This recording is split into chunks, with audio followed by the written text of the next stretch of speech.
السلام علیکم۔ حوصلہ افزائی کا انتخاب کریں۔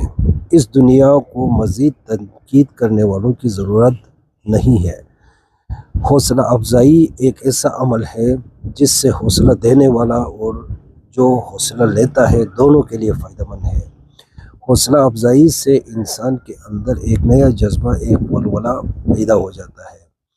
حوصلہ افزائی کسی کو کچھ اچھے بول کر بھی آپ حوصلہ افزائی دے سکتے ہیں۔ کسی کو اچھا راستہ دکھا کر بھی آپ اس کی حوصلہ بڑھا سکتے ہیں۔ کسی پریشانی میں مبتلا انسان کو دو میٹھے لفظ بول کر بھی آپ اس کا حوصلہ بڑھا سکتے ہیں۔ حوصلہ افزائی سے دینے والے کی کردار اور عظمت میں اونچائی ہو جاتی ہے، اور جس کو حوصلہ افزائی دی جاتی ہے اس کو بھی فائدہ ملتا ہے۔ تو اس لیے ہمیں چاہیے کہ ہم دنیا میں اپنے آس پاس جتنے بھی لوگ ہیں ان کی حوصلہ افزائی کریں۔